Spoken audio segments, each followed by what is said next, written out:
Good evening, friends, and welcome to Sleepy Time Tales, a podcast aimed at helping you to get a good night's sleep. This is a podcast where I read old books, sometimes fiction, sometimes non-fiction, in the most boring way I can to try and help slow your spinning mind, enough for you to fall asleep in the most natural way possible. The stresses of life often follow us to bed and keep us company, but I'm here to distract you from them and help you drift away. But before you do, if you find Sleepy Time Tales helpful and you would like to support me to keep it going out to you and thousands of your fellow insomniacs, please consider supporting on the Patreon at patreon.com/sleepytimetales. This is monthly support that gets you some fun bonuses based on your contribution level. So go along, take a look, and see if you're interested. If monthly is a bit much, you can also put a tip in the tip jar. Both of these options are linked in the show notes. And a shout out to Craig, who threw something in the tip jar recently, so thank you very much, Craig. It's much appreciated. Or you can support Sleepy Time Tales by just spreading the word. If you know someone struggling to sleep, just tell them about it. And that's enough of that. We're going to learn a little bit more about the defensive architecture of ancient Egypt. So snuggle down, close your eyes, breathe deeply, and listen closely as I lead you down the path to sleep.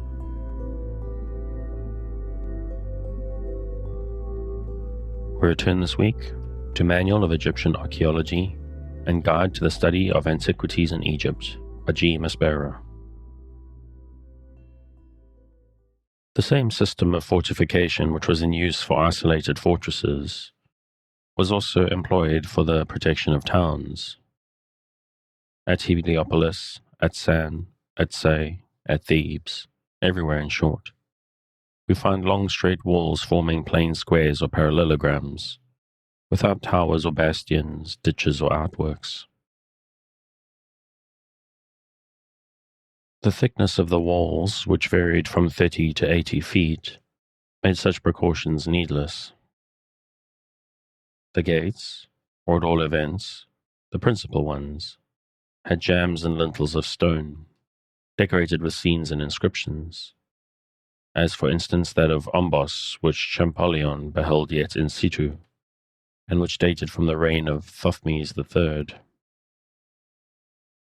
The oldest and best preserved walled city in Egypt, namely El Kab, belongs probably to the ancient empire.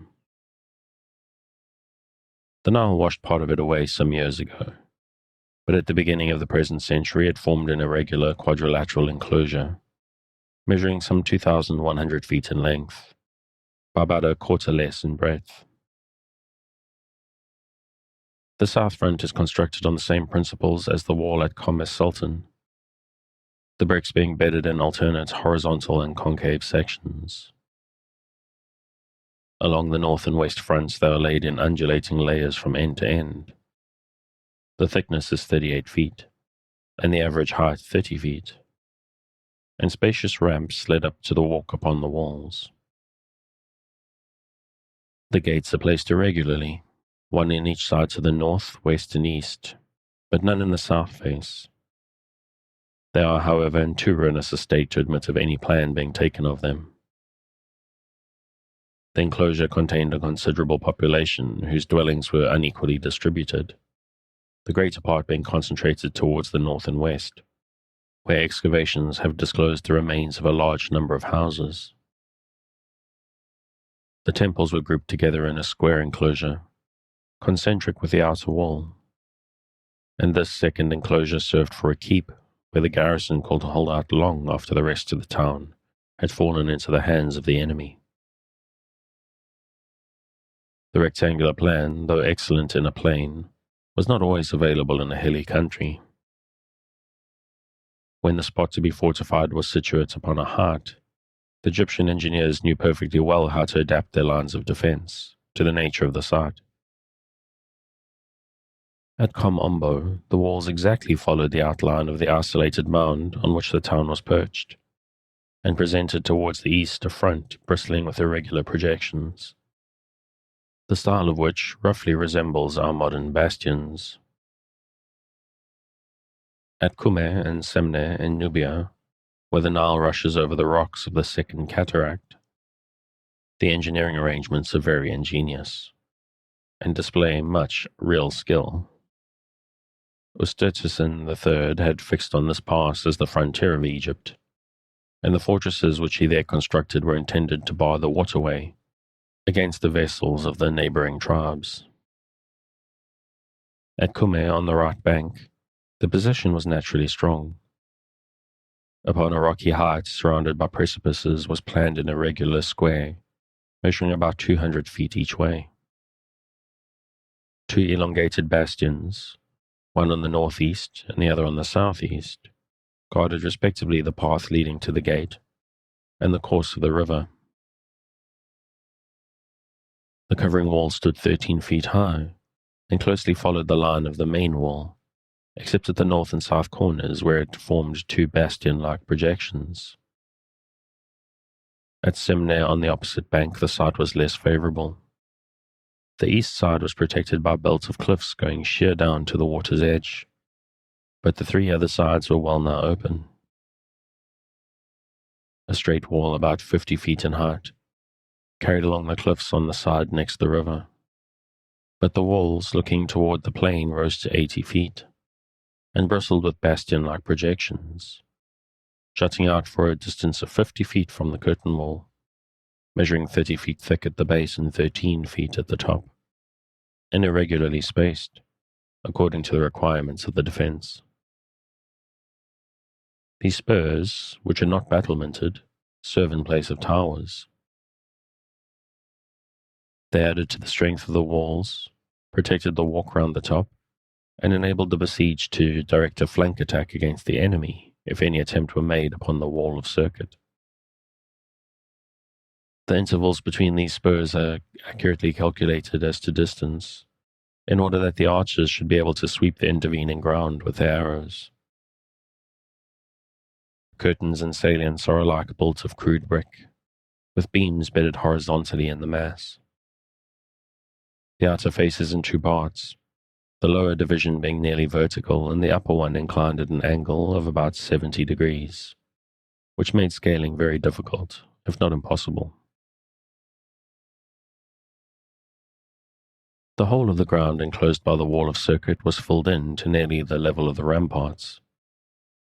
Externally, the covering wall of stone was separated from the body of the fortress by a dry ditch, some 100 to 130 feet in width. This wall closely followed the main outline and rose to a height which varied according to the situation from 6 to 10 feet above the level of the plain. On the northward side, it was cut by the winding road which led down into the plain. These arrangements, skillful as they were, did not prevent the fall of the place. A large breach in the southward face, between the two salients nearest to the river, marks the point of attack selected by the enemy. New methods of fortification were revealed to the Egyptians in the course of the great Asiatic wars undertaken by the pharaohs of the 18th dynasty. The nomadic tribes of Syria erected small forts in which they took refuge when threatened with invasion. The Canaanite and Hittite cities, as Ascalon, Dapur, and Merom, were surrounded by strong walls, generally built of stone and flanked with towers. Those which stood in the open country, as for instance Kodshu or Kadesh, were enclosed by a double moat. Having proved the efficacy of these new types of defensive architecture in the course of their campaigns, the pharaohs reproduced them in the valley of the Nile. From the beginning of the 19th dynasty, the eastern frontier of the delta, always the weakest, was protected by a line of forts constructed after the Canaanite model. The Egyptians, moreover, not content with appropriating the thing, appropriated also the name, and called these frontier towers by the Semitic name of Magdilu, or Migdols. For these purposes, or at all events for cities which were exposed to the incursion of the Asiatic tribes, brick was not deemed to be sufficiently strong. Hence the walls of Heliopolis and even those of Memphis were faced with stone. Of these new fortresses no ruins remain, and but for a royal caprice which happens to have left us a model Migdol, in that most unlikely place, the necropolis of Thebes, we should now be constrained to attempt a restoration of their probable appearance from the representations in certain mural tableaux. When, however, Ramses III erected his memorial temple, he desired, in remembrance of his Syrian victories, to give it an outwardly military aspect. Along the eastward front of the enclosure, there accordingly runs a battlemented covering wall of stone, averaging some 13 feet in height. The gate, protected by a large quadrangular bastion, opened in the middle of this wall. It was 3 feet 4 inches in width, and was flanked by 2 small oblong guardhouses, the flat roofs of which stood about 3 feet higher than the ramparts. Passing this gate, we stand face to face with the real Migdol. 2 blocks of building enclose a succession of courtyards, which narrow as they recede, and are connected at the lower end by a kind of gatehouse, consisting of one massive gateway surmounted by 2 stories of chambers. The eastward faces of the towers rise above an inclined basement, which slopes to a height of from 15 to 16 feet from the ground. This answered 2 purposes. It increased the strength of the wall at the parts exposed to sappers. It also caused the rebound of projectiles thrown from above, and so helped to keep assailants at a distance. The whole height is about 72 feet, and the width of each tower is 32 feet. The buildings situated at the back, to right and left of the gate, were destroyed in ancient times. The details of the decoration are partly religious, partly triumphal, as befits the character of the structure. It is unlikely, however, that actual fortresses were adorned with brackets and bas-relief sculptures, such as we see here on either side of the forecourt. Such as it is, the so-called pavilion of Medinet Habu offers a unique example of the high degree of perfection to which the victorious pharaohs of this period had carried their military architecture. Material evidence fails us almost entirely after the reign of Ramses III. Towards the close of the 11th century BC, the high priests of Amun repaired the walls of Thebes, of Gebelin, and of Al-Hibeh opposite Feshen. The territorial subdivision of the country, which took place under the successors of Sheshonq, compelled the provincial princes to multiply their strongholds. The campaign of Pianki on the banks of the Nile is a series of successful sieges. Nothing, however, leads us to suppose that the art of fortification had at that time made any distinct progress, and when the Greek rulers succeeded the native pharaohs, they most probably found it at much the same stage as it was left by the engineers of the 19th and 20th dynasties. 3. Public works. A permanent network of roads would be useless in a country like Egypt. The Nile here is the natural highway for purposes of commerce, and the pathways which intersect the fields suffice for foot passengers, for cattle, and for the transport of goods from village to village. Ferry boats for crossing the river, fords wherever the canals were shallow enough, and embanked dams thrown up here and there where the water was too deep for fordings, completed the system of internal communication. Bridges were rare. Up to the present time we know of but one in the whole territory of ancient Egypt, and whether that one was long or short, built of stone or of wood, supported on arches or boldly flung across the stream from bank to bank, we cannot even conjecture. This bridge, close under the very walls of Zaru, crossed the canal which separated the eastern frontier of Egypt from the desert regions of Arabia Petraea. A fortified enclosure protected the canal on the Asiatic side, as shown in the accompanying illustration. The maintenance of public highways, which figures as so costly an item in the expenses of modern nations, played therefore but a very small part in the annual disbursements of the pharaohs, but only to provide for the due execution of 3 great branches of government works, namely storage, irrigation, mining, and quarrying. The taxation of ancient Egypt was levied in kind, and government servants were paid after the same system. To workmen, there were monthly distributions of corn, oil, and wine, wherewith to support their families, while from end to end of the social scale, each functionary, in exchange for his labor, received cattle, stuffs, manufactured goods, and certain quantities of copper or precious metals. Thus it became necessary that the treasury officials should have the command of vast storehouses for the safe keeping of the various goods, collected under the head of taxation. These were classified and stored in separate quarters, each storehouse being surrounded by walls and guarded by vigilant keepers. There was enormous stabling for cattle. There were cellars where the amphora were piled in regular layers, or hung in rows upon the walls, each with a date written on the side of the jar. There were oven-shaped granaries where the corn was poured in through a trap at the top and taken out through a trap at the bottom.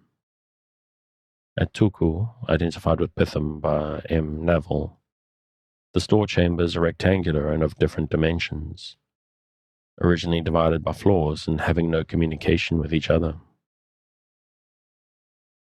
Here the corn had to be not only put in, but taken out through the aperture at the top. At the Ramesseum, Thebes, thousands of ostraka and jar stoppers found upon the spot prove that the brick-built remains at the back of the temple were the cellars of the local deity. The ruins consist of a series of vaulted chambers, originally surmounted by a platform or terrace.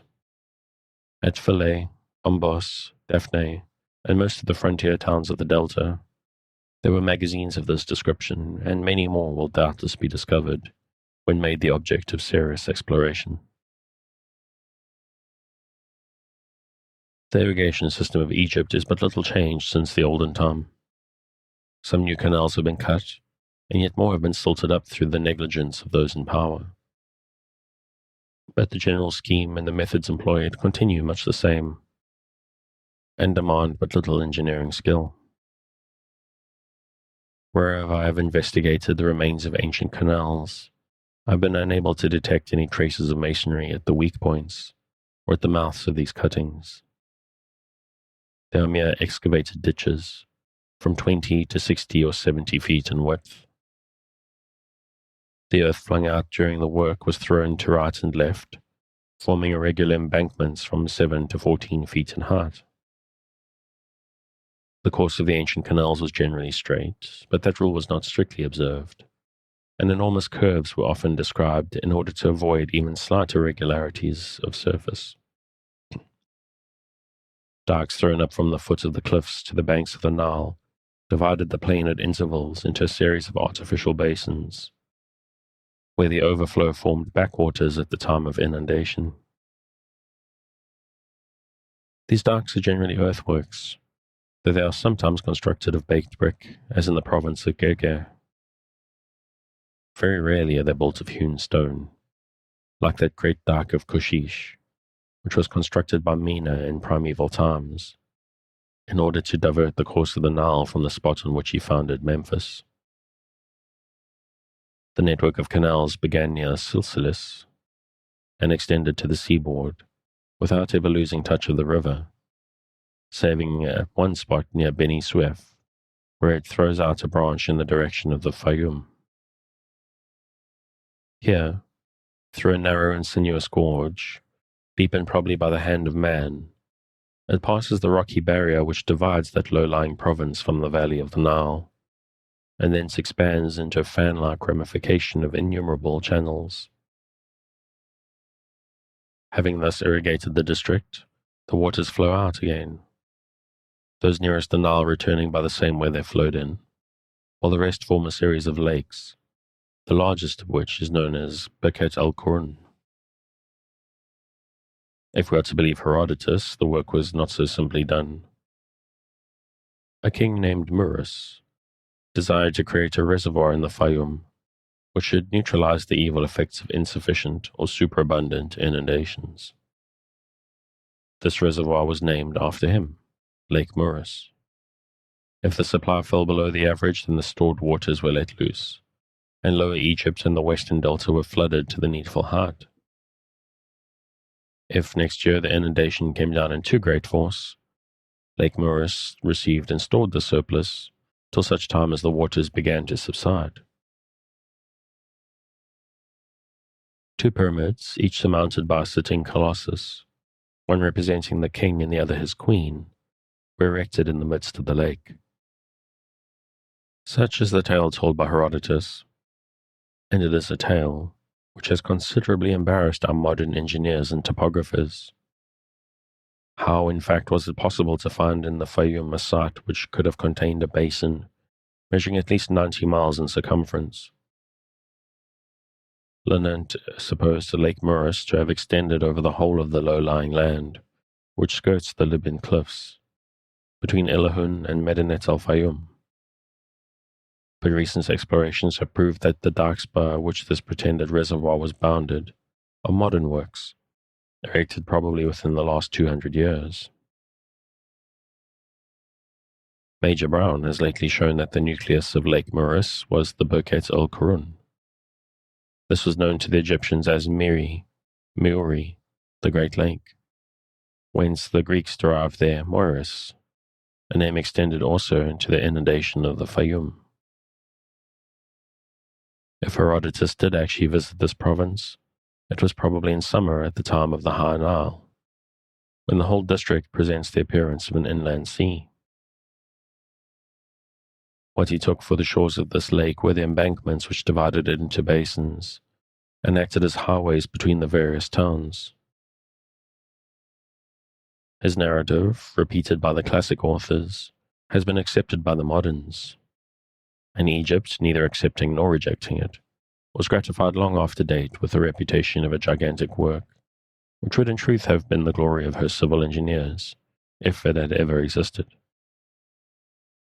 I do not believe that Lake Moeris ever did exist. The only works of the kind which the Egyptians undertook were much less pretentious. These consist of stone-built dams erected at the mouths of many of those lateral ravines or wadis, which lead down from the mountain ranges into the valley of the Nile. One of the most important among them was pointed out in 1885 by Dr. Schweenfurth, at a distance of about 6.5 miles from the baths of Helwan, at the mouth of the Wadi Garaway. It answered 2 purposes. Firstly, as a means of storing the water of the inundation for the use of the workmen in the neighboring quarries, and secondly, as a barrier to break the force of the torrents which rushed down from the desert after the heavy rains of springtime and winter. The ravine measures about 240 feet in width, the sides being on an average from 40 to 50 feet in height. The dam, which is 143 feet in thickness, consists of 3 layers of material. At the bottom, a bed of clay and rubble. Next, a piled mass of limestone blocks. Lastly, a wall of cut stone built in retreating stages, like an enormous flight of steps. 32 of the original 35 stages are yet in situ, and about 1/4 part of the dam remains piled up against the sides of the ravine to the right and left. But the middle part has been swept away by the force of the torrent. A similar dike transformed the end of Wadi Gene into a little lake, which supplied the Sinaitic miners with water. Most of the localities from which the Egyptians derived their metals and choicest materials in hard stone were difficult of access, and would have been useless had roads not been made, and works of this kind carried out, so as to make life somewhat less insupportable there. In order to reach the diorite and grey granite quarries of the Hammamat Valley, the pharaohs caused a series of rock-cut cisterns to be constructed along the line of route.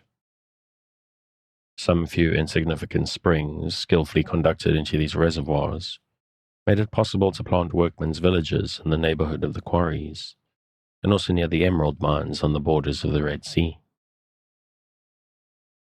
Hundreds of hired laborers, slaves, and condemned criminals here led a wretched existence, under the rule of some 8 or 10 overseers, and the brutal surveillance of a company of Libyan mercenary troops. The least political disturbance in Egypt, an unsuccessful campaign, or any untoward incident of a troubled reign, sufficed to break up the precarious stability of these remote establishments. The Bedouin at once attacked the colony. The workmen deserted. The guards, weary of exile, hastened back to the valley of the Nile, and all was at a standstill. The choicest materials, as diorite, basalt, black granite, porphyry, and red and yellow breccia, which are only found in the desert, were rarely used for architectural purposes. In order to procure them, it was necessary to organize regular expeditions of soldiers and workmen. Therefore, they were reserved for sarcophagi and important works of art. These quarries, which supplied building materials for temples and funerary monuments, such as limestone, sandstone, alabaster, and red granite, were all found in the Nile Valley, and were therefore easy of access. When the vein which it was intended to work traversed the lower strata of the rock, the miners excavated chambers and passages, which are often prolonged to a considerable distance. Square pillars left standing at intervals supported the superincumbent mass, while tablets sculptured in the most conspicuous places commemorated the kings and engineers who began or continued the work. Several exhausted or abandoned quarries have been transformed into votive chapels, as for instance the Speos Artemidos, which was consecrated by Hatshepsut Thutmose III and Seti I to the local goddess Paket. The most important limestone quarries are at Tura and Masara, nearly opposite Memphis. This stone lends itself admirably to the most delicate touches of the chisel, hardens when exposed to the air, and acquires a creamy tone most restful to the eye. Hence it was much in request by architects and sculptors. The most extensive sandstone formations are at Sentinels. Here the cliffs were quarried from above and under the open sky.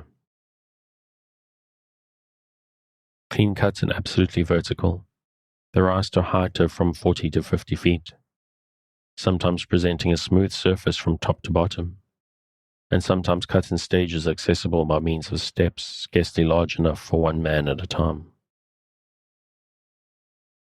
The walls of these cuttings are covered with parallel striae, sometimes horizontal, sometimes slanting to the left, and sometimes to the right, so forming lines of serried chevrons, framed as it were between grooves an inch, or an inch and a half in width, by 9 or 10 feet in length.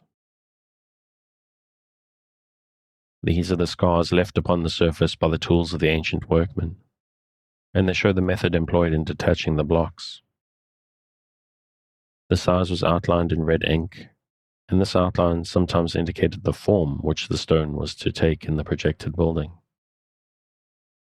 The members of the French Commission, when they visited the quarries of Gebel Abu Faya, copied the diagrams and squared patterns of several capitals, one being of the campaniform pattern, and others prepared for the Hathor head pattern.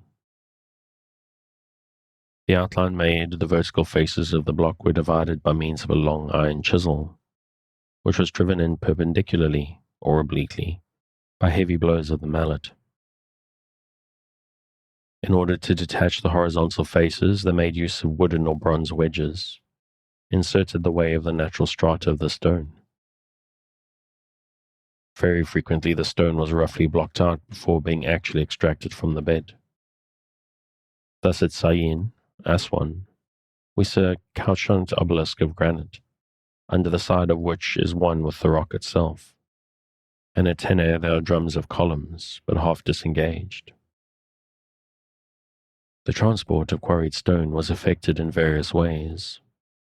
At Sayin, at Silsilis, at Gebel Sheikh Herideh, and at Gebel Abu Fayyadeh, the quarries were literally washed by the waters of the Nile, so that the stone was lowered at once into the barges.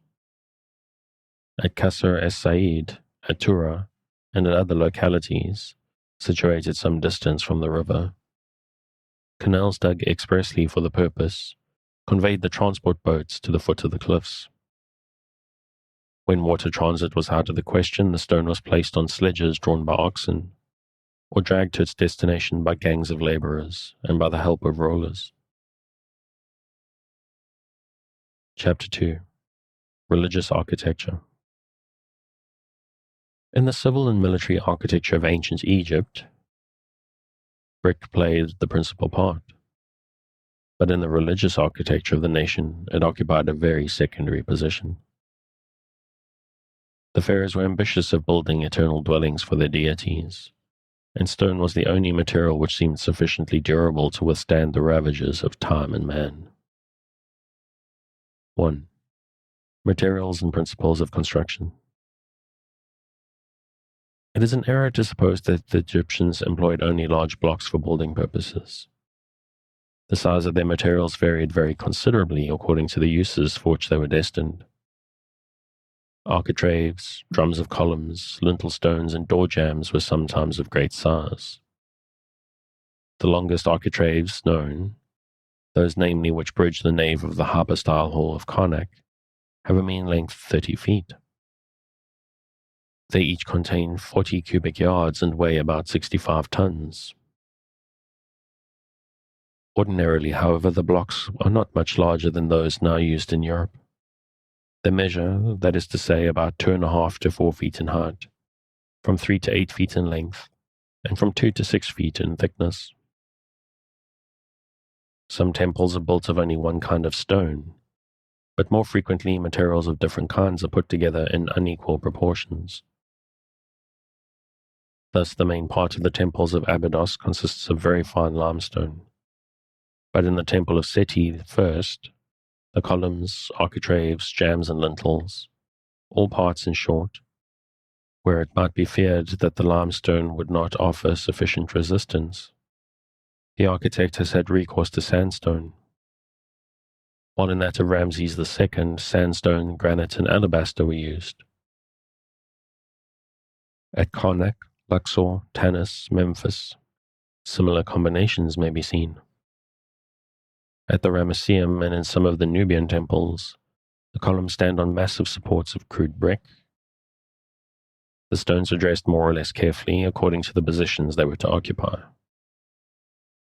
When the walls were of medium thickness, as in most partition walls, they were well wrought on all sides. When the wall was thick, the core blocks were roughed out as nearly cubic as might be, and piled together without much care, the hollows being filled up with smaller flakes, pebbles, or mortar. Casing stones were carefully wrought on the faces, and the joints dressed for 2/3 or 3/4 of the length, the rest merely being picked with a point. The largest blocks were reserved for the lower parts of the building, and this precaution was the more necessary, because the architects of pharaonic times sank the foundations of their temples no deeper than those of their houses. At Karnak they are not carried lower than from 7 to 10 feet. In Luxor on the side, anciently washed by the river, 3 courses of masonry, each measuring about 2.5 feet in depth, form a great platform on which the walls rest, while at the Ramesseum, the brickwork bed on which the colonnade stands does not seem to be more than 10 feet deep.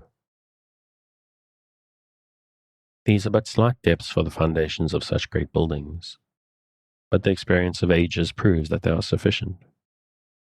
The hard and compact humus of which the soil of the Nile Valley is composed contracts every year after the subsidence of the inundation, and thus becomes almost incompressible. As the building progressed, the weight of the superincumbent masonry gradually became greater, till the maximum of pressure was attained, and a solid basis secured. Wherever I have bed the foundations of the walls, I can testify that they have not shifted. The system of construction in force among the ancient Egyptians resembles in many respects that of the Greeks. The stones are often placed together with dry joints and without the employment of any binding contrivance, the masons relying on the mere weight of the materials to keep them in place. Sometimes they are held together by metal cramps, or sometimes, as in the temple of Seti I at Abydos, by dovetails of sycamore wood bearing the cartouche of the founder. Most commonly they are united by a mortar joint, more or less thick. All the mortars of which I have collected samples are thus far of 3 kinds. The first is white, and easily reduced to an impalpable powder, being of lime only. The others are grey and rough to the touch, being mixtures of lime and sand, while some are of a reddish colour owing to the pounded brick powder with which they are mixed. A judicious use of these various methods enabled the Egyptians to rival the Greeks in their treatment of regular courses, equal blocks and upright joints in alternate bond. If they did not always work equally well, their shortcomings must be charged to the imperfect mechanical means at their disposal. Enclosure walls, partitions, and secondary facades were upright, and they raised the materials by means of a rude kind of crane planted on the top. The pylon walls in the principal facades, and sometimes even the secondary facades, were sloped at an angle which varied according to the taste of the architect. In order to build these, they formed inclined planes, the slopes of which were lengthened as the structure rose in height. These two methods were equally perilous, for however carefully balancing the blocks might be protected while being raised, they were constantly in danger of losing their edges or corners, or being fractured before they reached the top. Thus it was almost always necessary to rework them, and the object being to sacrifice as little as possible of the stone, the workmen often left them of most abnormal shapes. They would level off one of the side faces, and then the joint, instead of being vertical, leaned askew. If the block had neither height nor length to spare, they made up the loss by means of a supplementary slip. Sometimes even they left a projection which fitted into a corresponding hollow in the next upper or lower course. Being first of all expedients designed to remedy accidents, these methods degenerated into habitually careless ways of working. The masons who had inadvertently hoisted too large a block no longer troubled themselves to lower it back again, but worked it into the building in one or other of the ways before mentioned. The architect neglected to duly supervise the dressing and placing of the blocks. He allowed the courses to vary and the vertical joints, 2 or 3 deep, to come one over the other. The rough work done, the masons dressed down the stone, reworked the joints, and overlaid the whole with a coat of cement or stucco, colored to match the material, which concealed the faults of the real work. The walls rarely end with a sharp edge. Bordered with a torus around which a sculptured riband is entwined, they are crowned by the cavetto cornice, surmounted by a flat band, or as at Semneh by a square cornice, or as at Medinet Habu by a line of battlements. Thus framed in, the walls look like enormous panels, each panel complete in itself, without projections, and almost without openings. Windows, always rare in Egyptian architecture, are mere ventilators when introduced into the walls of temples, being intended to light the staircases, as in the second pylon of Horem at Karnak, or else to support decorative woodwork on festival days. The doorways project but slightly from the body of the buildings, except where the lintel is overshadowed by a projecting cornice. Real windows occur only in the pavilion of Medinet Habu, but that building was constructed on the model of a fortress, and must rank as an exception among religious monuments. The ground level of the courts and halls were flagged with rectangular paving stones, well enough fitted, except in the intercolumniations where the architects, hopeless of harmonizing the lines of the pavement with the curved bases of the columns, have filled in the space with small pieces, set without order or method. Contrary to their practice when house building, they have scarcely ever employed the vault or arch in temple architecture. We nowhere meet with it, except at Deir el-Bahari and in the 7 parallel sanctuaries of Abydos. Even in these instances, the arch is produced by corbelling. That is to say, the curve is formed by 3 or 4 superimposed horizontal courses of stone, chiseled out to the form required. Ordinary roofing consists of flat paving slabs. When the space between the walls was not too wide, these slabs bridged it over at a single stretch. Otherwise, the roof had to be supported at intervals, and the wider the space, the more these supports needed to be multiplied. The supports were connected by immense stone architraves, on which the roofing slabs rested.